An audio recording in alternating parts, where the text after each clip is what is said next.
നെന്മാറ ഇരട്ട കൊലപാതക കേസിൽ ചെന്താമര കുറ്റക്കാരനാണെന്ന് കോടതി. പാലക്കാട് അഡീഷണൽ സെഷൻസ് കോടതി മറ്റന്നാൾ ശിക്ഷ വിധിക്കും. കൊല നടന്ന് 1.5 വർഷം കഴിഞ്ഞാണ് വിധി പറയുന്നത്. തന്നെ തൂക്കിക്കൊല്ലാൻ വിധിച്ചോളൂ എന്നായിരുന്നു കോടതിയിൽ ചെന്താമര പറഞ്ഞത്.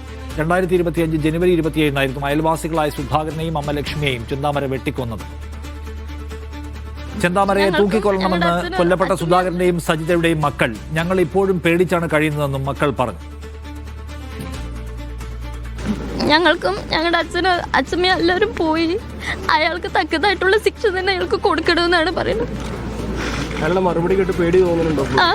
നല്ലോണം പേടിയുണ്ട്. അയാൾക്ക് ഒന്നിനെയും പേടിയില്ല. അയാൾക്ക് തക്കതായിട്ടുള്ള ശിക്ഷ തന്നെ കൊടുക്കണം. സലാം മുഹമ്മദ് കൂടുതൽ വിവരങ്ങളുമായി. സലാം, ഈ കുറ്റക്കാരനാണെന്ന് കണ്ടെത്തിയതിനു ശേഷം ശിക്ഷാവിധിയിന്മേലുള്ള ആർഗ്യുമെന്റ്സും കഴിഞ്ഞോ?